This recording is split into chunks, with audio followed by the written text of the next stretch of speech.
Peace and blessings. Welcome to Up and Level, another fun, special Christmas edition of the Sports Edition. I'm here with my boy Osiris. Merry Christmas. Merry Christmas. My name is Thurman, and got a lot to get to. But before we get to anything, we just want to do a quick tribute to the all-time greatest leadoff hitter in Major League Baseball, who just recently passed away at the age of 65 on the 20th of December.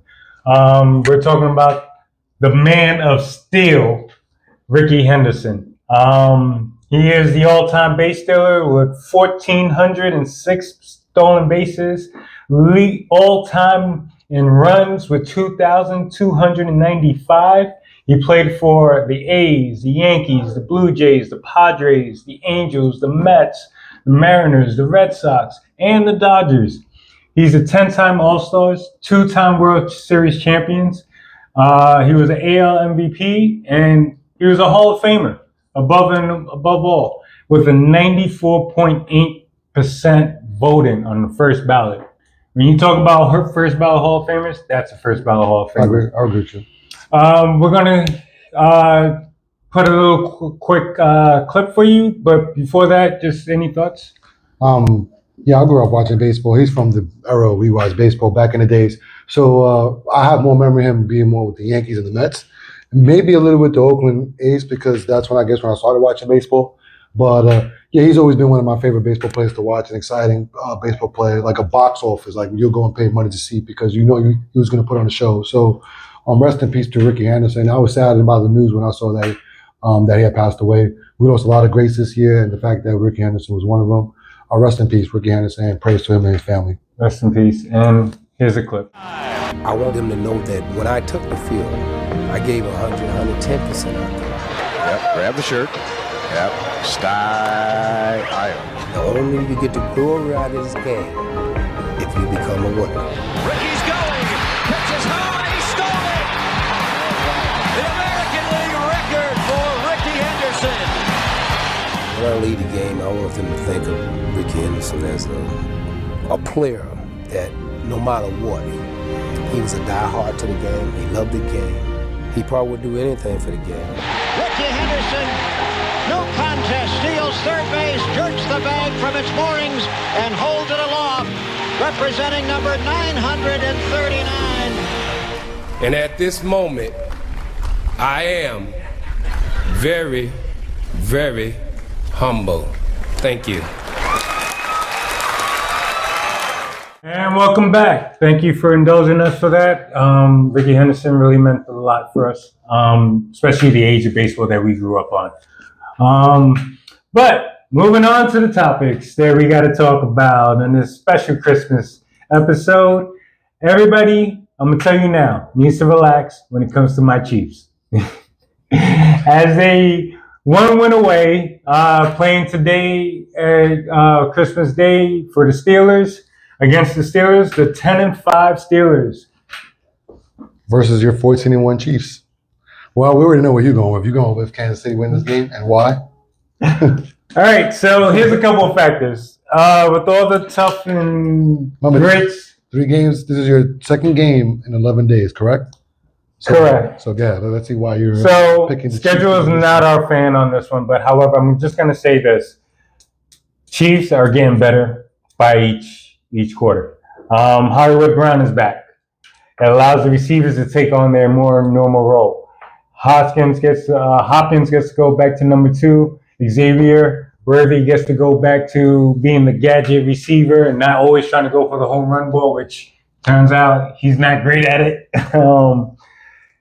The offensive line, it seems like they got a good fix with moving Joe Tooney over to the left tackle from the guard position and moving that left tackle that we had an issue with over to the guard position.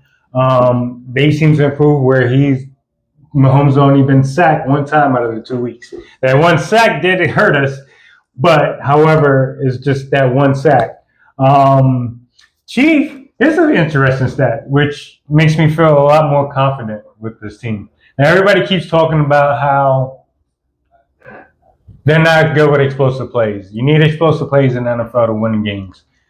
Chiefs are telling you that's not the rule all the time. They lead the league in time of possession. they're now excelling at 10-minute drives, which takes away the quarterback and leaves the defensive more rested for a more bend and don't break philosophy, which they have been taking on. And they are 51%, which leads the NFL in third down conversions, which they're making the drives last even longer and longer. Thurman, I'm gonna have to be honest with you. If you have to go like on a 10-minute soliloquy about to try to convince me of why you think the Chiefs could win, is why I have doubts. Is why I think the Chiefs might win the next game. Number one, this is their third game in 11 days. Yeah, they beat their game they played on Saturday, on Friday. Who they beat? The Texans. I think I did pick the Chiefs kind of to win that game. I only said to maybe rest Mahomes because of the ankle sprain, but he played. They won. I give him credit for that. But I think I did say that if the Chiefs were going to play with Mahomes, I think they was going to win. What I was worried about was the Christmas game that will be tomorrow against Pittsburgh. They're playing in Kansas City. They're playing in Pittsburgh. It's at Pittsburgh. It's at Pittsburgh on top of that, so they got to travel to over there. So number one, I'm going to pick the Pittsburgh to win this game because it's schedule. This is your second game in 11 days, and you just played on Saturday. You're playing against one of the best defense in the league. Because you're not one of these high explosive, powerful offensive team like I've been saying about, is why I'm going to give Pittsburgh a slight edge. Another reason why I give them a slight edge to win this game over the Kansas City Chiefs. I don't think it's going to be a big win. I think it's going to be maybe like a 25-21 kind of ish game because I don't see much offense playing on both sides.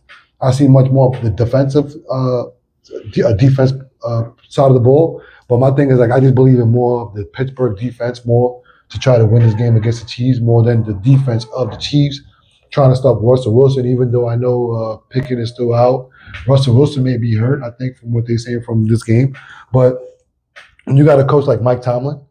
And I'm gonna have to, and like I said, that's the reason why I'm gonna give the Pittsburgh. The only reason why I give them the slight edge to beat them. But I give you a lot of props. 14-1, y'all still marching. But here's the thing. With these 3 games in 11 days, I just think that. Well, also, real quick, because Pittsburgh is still fighting for first place in the division, so it gives me a third reason why I think Pittsburgh will try to get up. Well, I'm gonna say not try. I think they will get up to play and beat the Chiefs. Only because not only they want to beat the champions, but also because they're trying to lock up their first place division against the Baltimore Ravens. All right, so I think the Chiefs, out of all the teams that need the number 1 seed, is the Chiefs. Hence, they're probably going to be the more hungriest to get that 1 seed. Chiefs defense, no slouch. They are number 3 in the NFL. Points per game, they only allow 18.5, whereas the Pittsburgh Steelers allowed 19.9 per game and at 11. The thing about Pittsburgh is if Kenny Pickett's don't play, Kenny Pickett doesn't play, then I have an issue with Russell Wilson and this whole resurgence that he's having. The offense of I'm not only putting it on Russell Wilson. I'm just putting it on the offense, right? The offense does kind of take a step back when Pickett's not playing because I think that when he's playing, they're like 7-1. I think their record when he's playing. So I look at it like that. I don't look at just. That's why I go back and say it's the defense is mostly what I think is going to step up and try to get this game for the Pittsburgh. Or I could say same thing for the defense for the Chiefs. Over, I don't think it's going to be one of these high-scoring games. I think there's going to be more defense played. But to me, I just think that the will of the defense of Pittsburgh, I think, is why they're going to win. Okay. Well, let us know what you think. Who's going to win? Is Kansas City going to beat Pittsburgh? And is Pittsburgh going to come through and that vaunted defense going to? Chiefs are the favorite, even though they're going into Pittsburgh, right? So, yeah. But let's play scenario game. If Chiefs lose, that opens the door for a team that has the easiest schedule by my personally, even though we can argue about that. The Buffalo Bills, who came off of a 24-21 win from the Patriots. Game that they were trailing, looked lethargic in the first half, but picked it up in the second half and showed the Bills that, hey, we're still the Bills. Let's say the Chiefs lose. It's Pittsburgh. Chiefs have Denver the next day for their final game, and they're playing in Denver. Bills will be at New York to play the Jets, and then playing Miami the next game after that. No, I'm sorry, Pittsburgh. The Patriots. Sorry about that. Can the Bills take it? As far as first place division, If we go by your scenario where they lose to Pittsburgh, I think they can't because, like you said, because the schedule is a favorite. Not only because of the next two games they play, it's just that let's see what happens come tomorrow night when the Chiefs plays Pittsburgh. I just think that if the Chiefs lose tomorrow and the Bills win out and win the next two games, that's when the Bills win first place. I could see that happening only because of that reason. It's because the strength of the schedule of the next two games of the Bills, plus the combination of the Chiefs playing 3 games in 11 days. Yeah. Because what if not only you saying only lose to Pittsburgh, but what if they also lose to Denver? Because Denver that's a division. Is that a division game, right? That's a division game. So, and normally division games are much tougher than playing a team that's outside of your division. So, but what if the Chiefs lose both the games? You know what I'm saying? That could possibly happen because Denver is also trying to get into the playoffs. So they'll be trying to play hard as possible. I don't think it doesn't matter who they play. They're going to try to play hard to get into the playoffs. So that's what makes it also difficult for the Chiefs. So do I see Buffalo's taking first place? Yes, only because of that, because of the schedule. well, you know how I feel, folks. Chiefs got it all the way. They're winning out. If anything, they might lose to Denver. But by that time, it'll be too late. Denver is a real team that I do have to keep an eye out for a couple of other teams. It's a division, it's a division in games. You know how teams know each other, and I think Denver has always been one of the teams I've given the Chiefs a hard time out of all the teams that I've seen the Chiefs. And I'm not just talking about this season; I'm just talking about overall. As long as Mahomes has been playing for the Chiefs. Quick off the topic, you think Denver locks up you think Denver wins the last position? So they're in their way since I got the Cincinnati Bengals. Even though Cincinnati Bengals have a tougher schedule compared They need some help, but if they win out, that's true. It's a combination, like you said. So you're right. So not only Cincinnati have to win, but it's a combination of Denver having to lose. But then here I am saying Denver might beat the Chiefs, right? Maybe, but that's a maybe. But I'm gonna say Cincinnati. If you're asking me that question, if you're saying Denver, I'm gonna pick Cincinnati. I got the Cincinnati Bengals as being that team that sneaks into the playoffs. I think Cincinnati. I'm actually rooting for Cincinnati to do this, but the fact that they need a lot of help, it's tough. I think it's a 6% chance for them to get into the playoffs. So it's a slim window. If there's anybody that's outside of the playoff hunt right now that I see coming in, is the Colts. And I know people want to jump over and say Miami, but I think the Colts. No, I'm not going to disagree with you on that. I think the Colts. Here's my question to you: that we're both saying the Bengals. If the Bengals get in, are they one of the scariest teams in the playoffs? In the conference? Yeah, because the AFC conference. We'll talk about the NFC in a minute, but the AFC, I think Cincinnati. I think if Cincinnati sneaks in, very dangerous. I don't think you'd be any of the top teams would be like, even though I know they have a bad defense, but that offense can cook you. See, the thing with when you have bad defenses, if you could go into a shootout with a team and you're hanging in with a team, that defense could just have that one stand. Yeah, that one stop. And that's it. You never know. And that's with the playoffs. You never know what might happen. And it's all about momentum.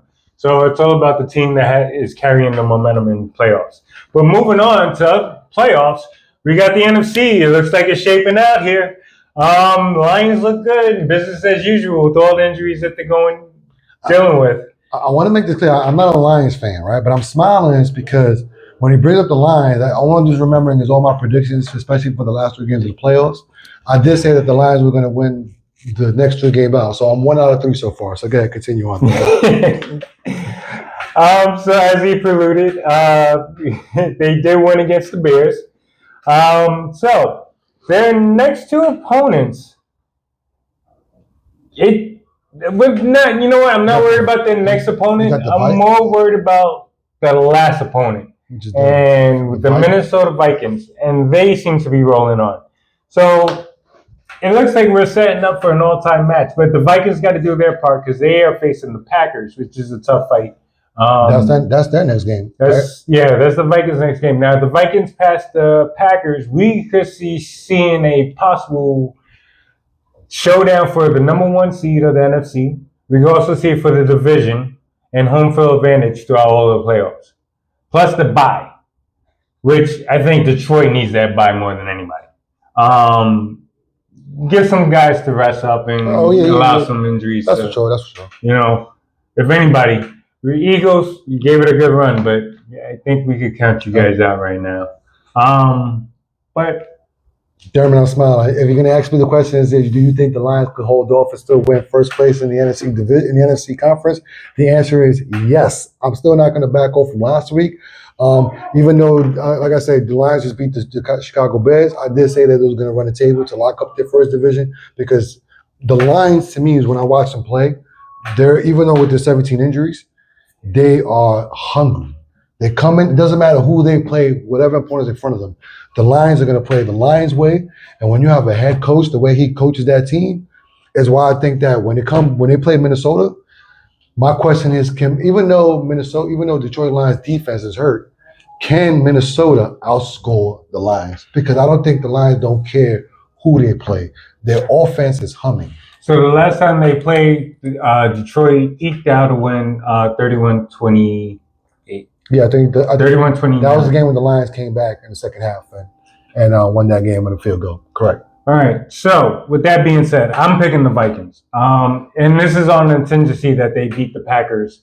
I think the Vikings have what it takes to shoot out with Detroit.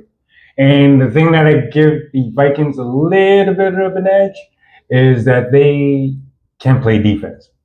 Like their defense can stout with. Yeah, Brian Flores have them, but they didn't beat them the last time they played. But they kept it close. Yeah, they kept it close. I think out of all the teams, if you look at all the games you've seen this season, the one team that did give them a hard time, even though they lost, was Minnesota. Because we expected that defense. Yeah. So my thing is like, again, I'm still going to pick the Lions because of that offense. Even though your defense is good, can you keep that offense off the field? That's tough. Lions has a very offensive power. They have like 6, as you said in the pre-show, they have 6 games that they hit over 40 points. Real quick, in the pre-show, I say, hey, when you got a book, this is just me, an opinion. I'm not saying he has, but when Dan Campbell has a book called Tricks and Kicks, and those plays are working, come on, man. I just sit there and look and be like, who can stop this team? Because they're like, oh, let's do this fake fumble play, right? I know you've seen it. And then the whole entire team calls ball. Even the referee said that I was hesitant to throw the beanbag because I was looking for the ball because you guys convinced me. But that's how good the Lions team is playing as a team. Like they're playing, like you can see the personality of the head coach throughout the entire team. That's why I think that Detroit has the will and that offense to beat Minnesota. So that's the funny thing about him talking about the offense of the Lions. But again, that Minnesota's offense is no slouches. Sam Darnold was playing out of his mind. Where did that come from? Nobody knows. Well, we kind of get, that coach that they got over there is an offensive guru, apparently, with quarterbacks. Minnesota. He's any quarterback you put into Minnesota, it's like he rehabilitates them. So, but just to let you know, Minnesota only has one game that they only scored 40 points, and that was, I forgot which team it was against, but as unlike the Lions. Also, they didn't need to score that many points because their defense would hold them down. Like the 2 losses that Minnesota has, there were shootouts, and they just happened to in one of them was a defensive game where it was a baseball score, 12-6. Like that's. I'm not. Yeah. Like sometimes you don't you can. But if you look at all the games, they're averaging only 25, 30 points a game, regardless who they play. They only average. Unlike when Detroit, they had about 6 games over 40. My question is, so if you ask me, do you think that the Lions might have a 7th game to beat Minnesota? I say yeah. That's why I'm looking at, because I think that they know. I think the Lions are going to go to beat this team. We have to beat them by 40. Can we do it? Yes, because they did it 6 times against NFL teams this season. All right. What do you 1, 2, 3. It's kind of a lot. Although I think Philadelphia with Jalen Hurts hurt, and then they're basically on their 3rd string quarterback. Although we're not sure about Kenny Pickett with the bruised rib. Well, that's our next subject now, right? About the Eagles. Mhm. They're now going to be in the first place, and especially after that loss against Washington, which was and that was one of the best games of the weekend to me, which is the Eagles and the Washington on Sunday. But like you said, Jalen Hurts being out, concussion protocol maybe, and then Pickett went in, and now he caught a rib injury. Even though Jaden Daniels had a hell of a game, I just think that if Jalen Hurts still would have played, I think they would have won. But he didn't. They lost. So now that keeps the Eagles out from this one loss. Now keeps them out from the Number one. number one. Takes them out. So now going to the Eagles game, if you want to talk about that. No, the next 2 opponents are going to be the Cowboys and the Giants. For the Eagles, Yes.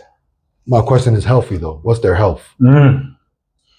Now, there's another thing that the Eagles are playing for. Number one, Saquon Barkley's quest for the number 1 all-time rushing in a single season. He needs to average 134 The next per 2 game, the Cowboys and Giants. Now, Cowboys, they're eliminated, but they're playing. Yeah, they're playing for their jobs. They're playing for their job. So, like, that might be a little, because they're really playing rough and they're playing tough. They're playing physical. I mean, I got to give them if that. you're going to add the combination of the Cowboys, is they're getting up. But like I said, but I lean more towards like adding that. But I'm leaning more towards like what's the health of Jalen Hurts? Like is he ready to go next Sunday? Is he playing? Because I want everybody, for the Eagles especially, I want everybody to continue playing. Like they need a rhythm. I hope something like this don't hamper their rhythm on offense. Because defense, I'm not questioning. Even though they gave up 31 points, right, to Washington yesterday. Mm-hmm. But as far as 34. their offense, that's why I'm questioning. Because my question is, what is the health? Because if you're on the concussion protocol, that means you're supposed to be out of game, right? That's the protocol. Maybe 2 games. So Yeah. so that's the thing. So it's like, yeah, the Cowboys will get up and play, but and then with Pickett hurt with the ribs now, what's going to be the condition? That's my question now as far as the Eagles. Barkley breaking the record, I think he's going to. I hope he breaks the record. I hope he breaks it against the Giants. That'd be a great. That'll be it's epic story. I would love that story. That'll be an epic story. Especially now that they lost. So my question is the health moving forward. That's the only question I have as far as the Eagles is the health. Is will Jalen Hurts be healthy to play? They're in the playoffs. That's a given. But health is the question mark as far as winning the next 2 games out. You think that that this playoffs could be a repeat of last year's playoffs, where they could be 1 and done? No, because last year's team, when they went into the playoffs, they were losing. So I don't think it doesn't matter who they play. And the time when Tampa Bay got into the playoffs, they were playing hot, and Tampa Bay was the team that took them out last year. So I'm going to say no because it's a different football team. Last year they didn't have Saquon Barkley. This year they do. So I just think that as long as your defense and your running attack plays at a high level, and depending, like I said, on the health of Jalen Hurts, I don't think this team is going to be a repeat from last year. Now, can they go far? That's a question mark. But as far as you're saying them losing the game of the NFL playoffs, no. I don't think they're the same team from last year. So they are set. If the playoffs were to start today, they are set to play the Commanders. 2nd seed. They'll be playing the Commanders. That'll be a tough game. So what team out of the teams that are currently, if the playoffs end today, would be like the scariest team? The Rams. The Rams. I agree. With Stafford and Kupp and Puka, and you got that head coach McVay. I'm going to say the Rams. Honestly, I don't care which team you are on the top, even the Lions. And like I said, I got the Lions favorite. You don't want to play the LA Rams in the playoffs. If you compete, if you want those teams to take them out, more kudos to you. But if they beat you, then yeah, they're one of the teams to me that if they get into the playoffs, and they're the one of the scariest teams. Can they win the whole thing? It's tough to say, but there's a chance. There's a chance because the way they, with Stafford slinging that ball with Cooper Kupp and like you said, Puka and McVay coaching, that's one team I would not want to see in the playoffs. I say the Packers. And the Packers is with a caveat. With a caveat of Jordan Love. If he keeps the turnovers to a very minimum, they're dangerous. They're high-powered offense, high-powered defense, as is proved on the Monday night game. The only shutout in the NFL this season. Yeah, but it was. I know. I get the competition. It was against the Saints. Titans. That's what. No, the Saints. The Saints. Sorry, Saints. I was like, I got the Titans on another topic. That's always that's why we said shutout. I was like, yeah, but it was against who though? Like, but the Saints. I mean, the uniforms was cool. That's it. That's it. But again, but it's hard to pitch a shutout in an NFL game. So I give the Packers. I mean, no matter what, you're an NFL team. So pitch a shutout is wow. They're the only team to do it. So I say the Packers, but with that caveat, I know that's hedging your bets. Remember, they're the third best team in the division of the Lions, which is a very tough division. You call that scary, but they're. The only reason I don't call them scary is because I think that they're one of the teams that could win the Super Bowl. So I wouldn't categorize them as scary because to me they're one of the best teams in the NFC. I look with McVay, with the head coach, which name escapes me right now. Jordan Love, the weapons that you barely know. Jacoby Jacobs as the running back. These guys are well-known players. We know where they are. They got weapons, and if Jordan Love doesn't turn the ball over, they look unstoppable at times. I agree. I'm not disagreeing with you. That's why I say I wouldn't label them as scary, because that to me they're one of the top teams in the NFC. So that's why if let's say for example if they wind up beating they wind up going to the Super Bowl, it wouldn't surprise me. Would it surprise you? No. That's what I'm saying. So that's why I wouldn't look at them as scary. See, like the Rams, I'll look at them scary because would you expect the Rams to get into the playoffs the way they started? No. But the way they're looking lately. And then what if? That to me, that's why I will label them scary. So Falcons are starting a rookie quarterback. You think Tampa Bay might have a chance? They're only a game behind. Yeah.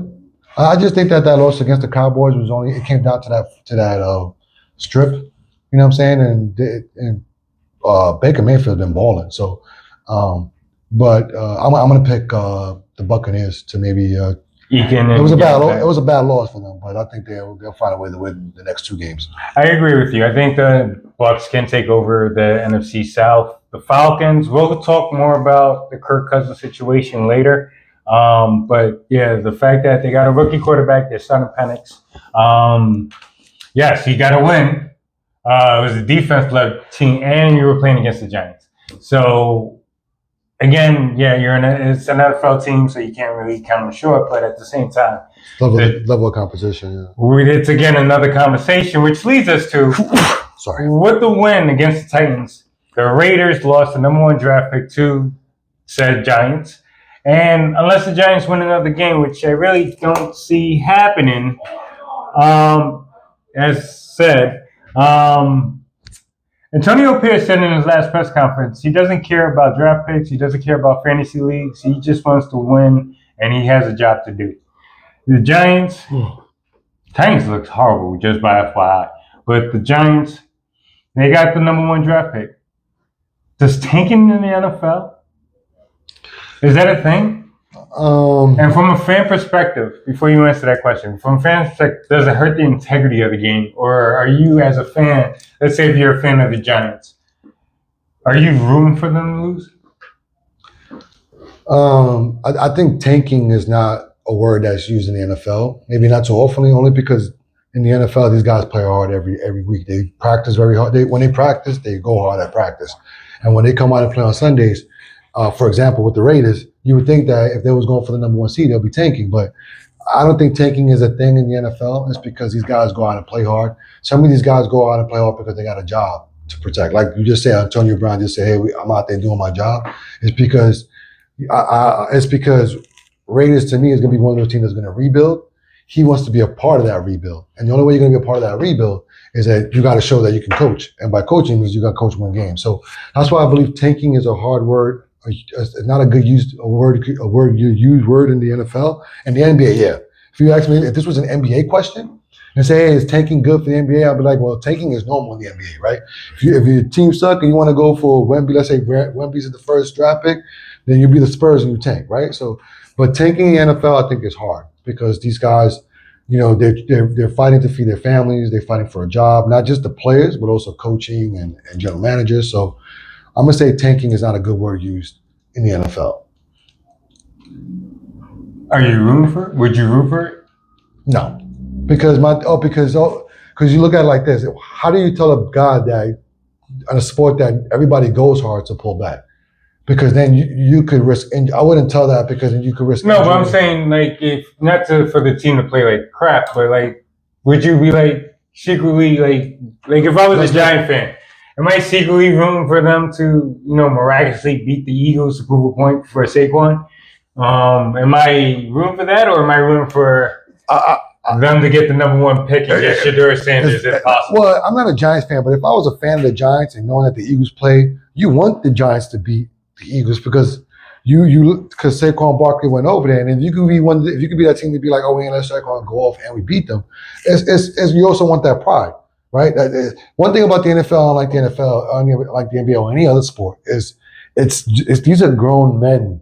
Yeah. Playing a sport that, and also ego and pride comes with it. That's why I say tanking is hard. Like going back, just adding all that with tanking. Because these guys are going to be like tanking. Like we go hard and we get injured in practice. Like I'm not just going to go out there and so I just think the Giants are going to try to spoil Saquon Barkley on a personal level. I think, that's why I just think that guys just saying, hey, pull back. To say, hey, let these guys score to win or whatever because we're tanking, I just think that that's not really a thing in the NFL. Now there's bad ran teams.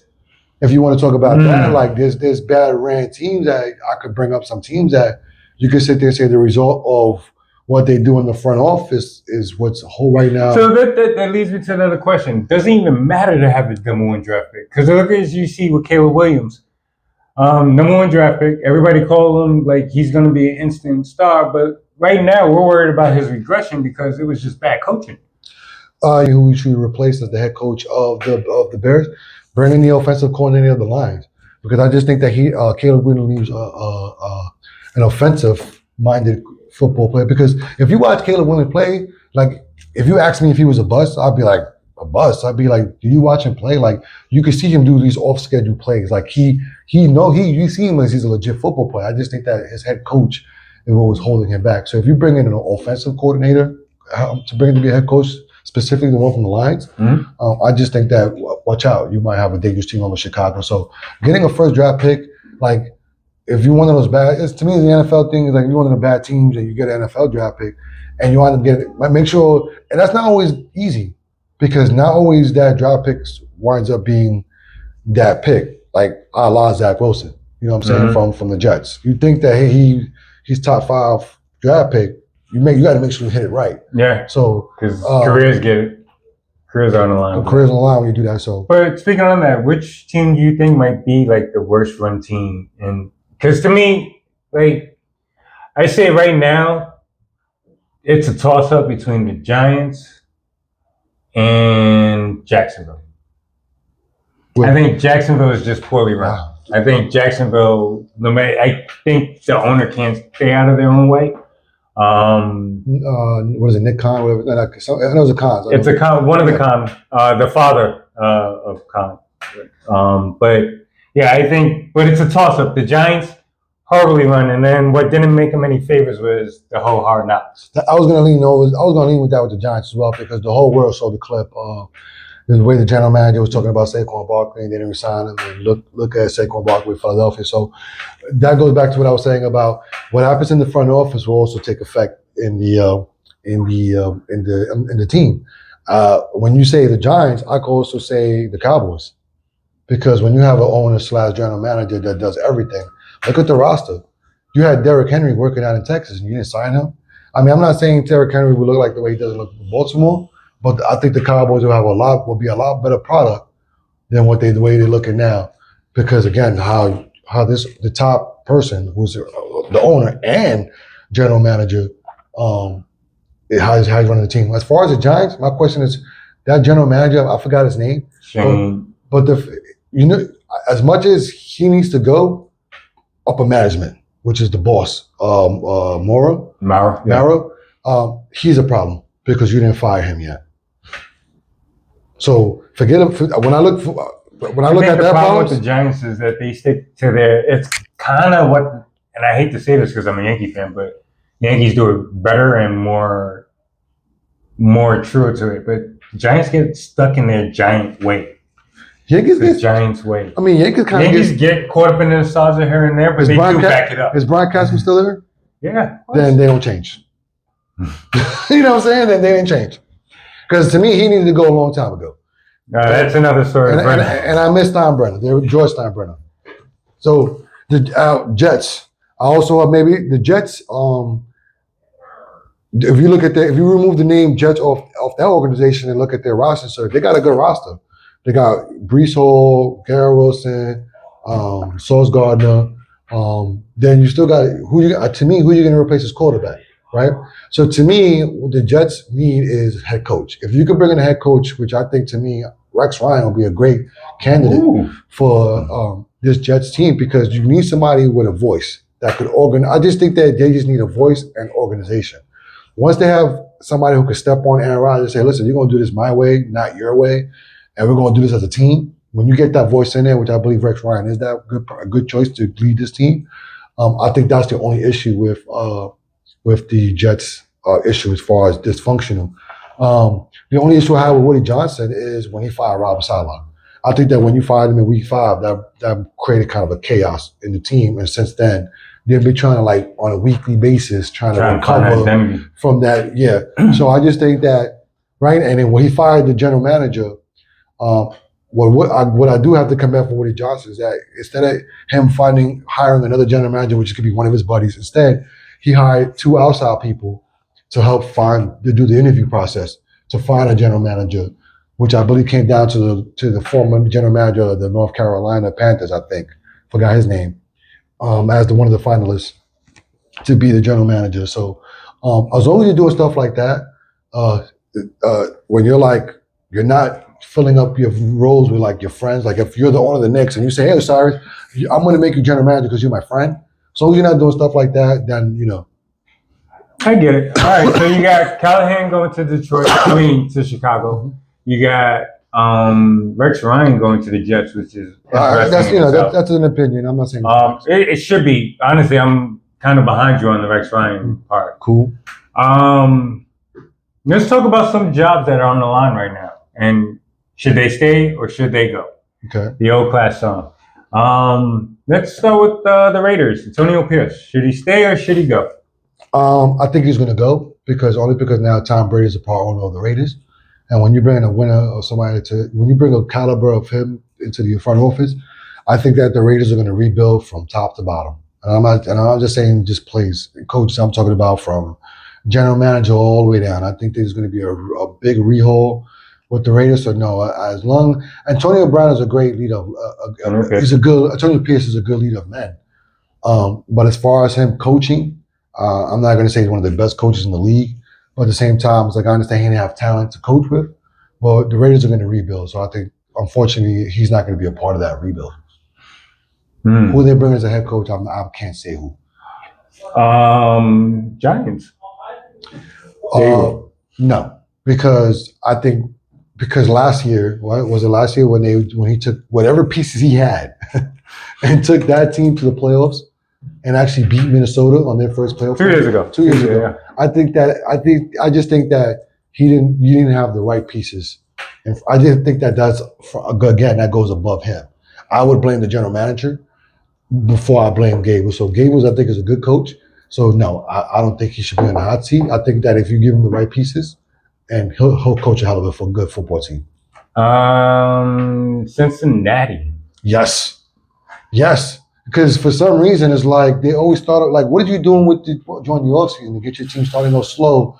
Because for some reason, you start to come on during, when you got to do like heroic. And it's like, what are you doing during the offseason? So I just think that if you bring in another leader, like another voice, somebody a little bit more organized, somebody who gets this team starting to play football, and I'm not going to only blame him, but also the front office from not signing Jamar Chase right away because he wasn't there neither during that holdout, the holdout. So it's like that's my problem. Is like, yo, pay these men, get these guys, get ready to play not during the preseason, but during the offseason practice.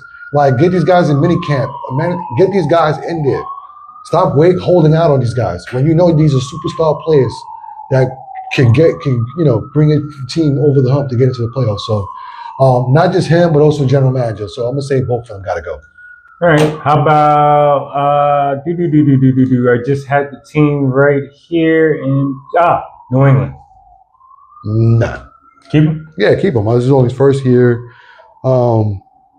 They don't have nobody like who in their world was like, oh, the Patriots are gonna be competitive. You can see from the time they're in a rebuild stage, they're in the middle of it. So like they just started their rebuild. So I'm gonna say no because they're just starting their rebuild. So I'm gonna go through it quickly, but I want to go more when we do a playoff preview. Out of all the playoff teams, who has to win to keep their job? Wow, that's a good question. I'm gonna say, wow. Now it depends on the story. If the Eagles lose their first game in the playoffs, they get bumped out the playoffs. Yeah, I could see. Like in our older teams, yeah. I could see Sirianni. Like just looking at that whole list, right? Because then I also got to look at the story behind it. If you're asking me out of all because you're not getting rid of Tomlin, you're not getting rid of the Bills head coach. Although with Tomlin, there's a lot of talk that like, how many years can you go to the dance and not dance? Yeah, I understand, but you had a statue like Rosenberg playing quarterback, right? And they only did that as to give him that respect. Mm-hmm. You know what I'm saying? And since then he had a deal, but no quarterbacks, yeah. But what the piece he had was the fact that he got into playoffs in certain seasons. And when did he have a losing season? Not one. So I'm gonna say no. Hell no. You crazy? You crazy? I'll take give me Mike Tomlin to be the head coach. If he's available right now for the Jets, oh my God. How many first round draft picks I got to give up to get him to coach the Jets? Are you kidding me? Mm-hmm. Jaden Daniels. Washington Commanders holding down that final playoff spot. You think Jaden Daniels locked up that Rookie of the Year from that last season? Yeah, after the performance he had against the Eagles, against one of the best defenses in the league, and the way Bo Nix has been kind of regressed, I'm going to say yes, that Danny Daniels is the lock for the rookie of the year. I'll give it to him.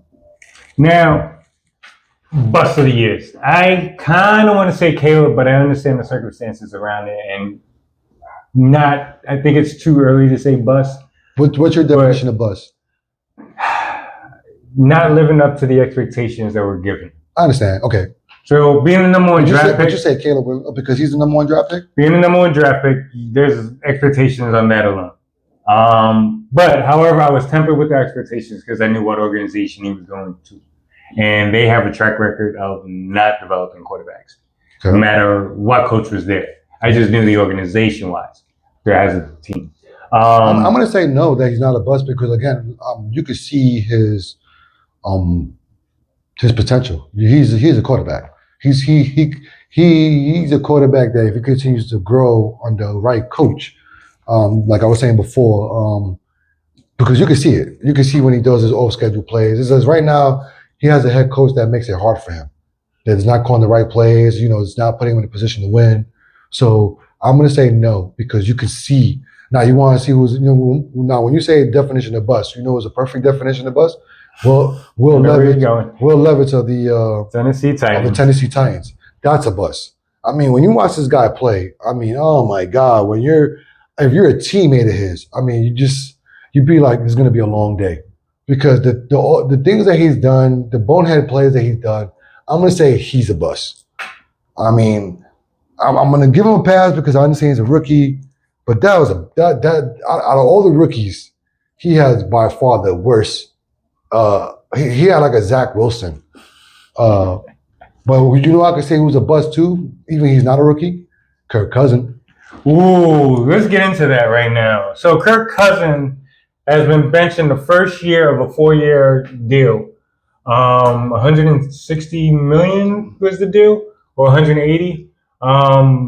So right now the Falcons are under this situation where if they have till March 10th to release Kirk Cousins, or else they have a $12 million Yeah, roster the business side of it.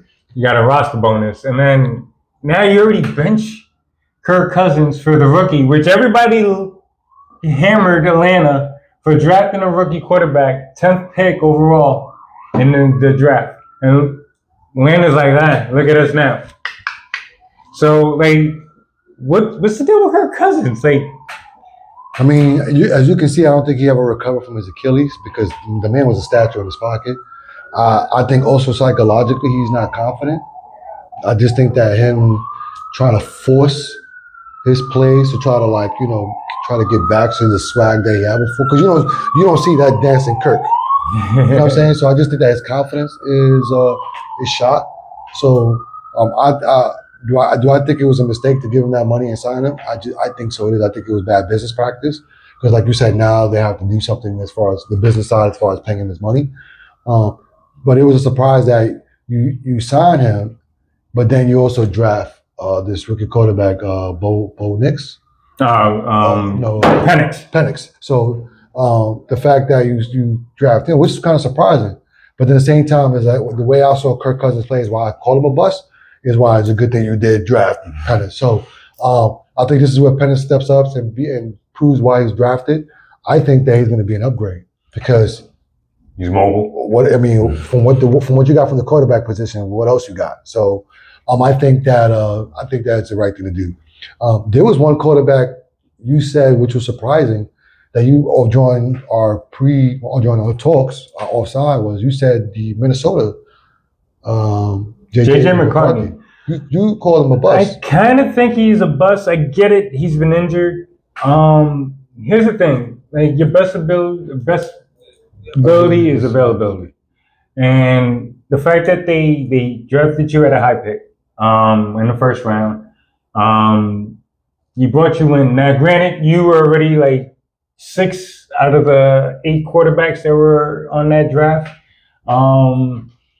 and like there's like 5 other quarterbacks that were better than you. So we weren't looking for you to be rookie of the year. However, I just felt like not being there on the field, not being able to showcase, like now that you allow for Sam Darnold to come in and the possibility of him re-signing with the Vikings at the end of the year. No, here's the thing. Actually, the Vikings they're in talk that Viking might not re-sign or Sam Darnold. So when you say, and I think it's because when you say JJ McCarthy is a bust, I don't think he is a bust. It's because the fact that they're moving on from Sam Darnold. So that means they must see something in practice that for them to confident to say, because Sam Darnold's having a hell of a year with the Vikings, right? Yeah. They're 13-3 right now. That's their record. Mm-hmm. So they're having a hell of a with Sam Darnold. You would think that to be like, well, we're going to resign him because look at the season we had, right? But they see something in practice for them not to move on from Sam Darnold. So I'm going to say no because of that reason. Because they see something in practice for them to sit there and say, we can win with this rookie quarterback because we see it. My example of that would be Brock Purdy. Will be one of example when he was a third-string quarterback. And Mike Shanahan goes to the general manager and goes, hey, I think that we're going to be starting on third-string quarterback. And then the general manager was like, wait a minute. You serious? He's like, yeah, he looks better. It's because, again, it's what you see in practice and what happened ever since. So I just think that's going to be the same situation with Minnesota. I think that whatever they see in practice with that guy is enough for them to say, yeah, we could win football games with this guy. Do you think that it would be wise that Minnesota takes sign Darnold to probably a 2-year contract and keep McCartney just as a mentorship? Because you're on a rookie contract, so you don't really have to make the decision. That's a tough question because of the year Sam Darnold had. If we had like a mediocre year, bad year, then I guess you move on. But the fact that I'm going to be honest, he had an elite year. So I'm going to say they should. I'm going to say they should because of that reason. Because Sam Darnold had an elite year under this coach. And sometimes, and the thing is that when you have that dynamic, that quarterback-coach relationship, you don't want to split that apart. Yeah, so I understand why Minnesota's most likely to move on. But at the same time is it wouldn't surprise me if they wind up resigning him. So I'll be more shocked. I'll be a little bit more shocked, I could say, that they moved on than I would be if they did kept him. I mean, if you know what I'm saying. What do you think? Would you resign him or move on with JT McCarthy from the things I said? I wouldn't want to split up the dynamic of the quarterback coach. However, that coach can win with any quarterback, I feel. Here's the thing, like, you got rid of Kirk Cousins. No disagreement. Kirk Cousins, look where he's at right now. And he was balling in Minnesota, right? Yeah. Yeah. Sam Darnold is balling right now. Who's to say he's just balling because of a contract? Let's keep in mind, and let's all remember, the Giants picked Saquon Barkley. Picked Daniel Jones over Saquon Barkley because Daniel Jones balled out that year, and they made it to the playoffs. Again, especially against Minnesota 2 years ago. Yeah, so it's tough. It's a tough decision. It's not. But I don't want to put Sam Darnold in the same. Especially this year, that's the year that Sam Darnold's having. I don't want to put him in the same conversation as Daniel Jones. You like that? You like that? So, well, let us know what you think. Let us know in the comments section. Tell us the Giants. Are they going to be a lot to get Shador with Jalen Hurts and the Eagles? Are they going to make any damage in the playoffs? And are they going to? Are these jobs? I can't wait. Are these jobs we were talking about? Are they safe or not safe? Should you stay or should you go? Christmas Day is going to be one hell of a game. We have a lot of football, a lot of basketball, so tune in. Watch them so you could converse with us as far as, your opinion on these next games coming up. There's a lot of games. There's still some good games coming up. Like I said, tomorrow will be some good games for you guys to enjoy. So it's going to be fun. Mm-hmm. Fun, nice end of the year. So guys, Merry Christmas. Happy holidays. Be safe with your family. Enjoy it, guys, and be safe. Don't drink and drive. Don't party too much. And have fun. Enjoy the family, because you never know. Use Uber. Ubitos! Stay up, people. All right, guys.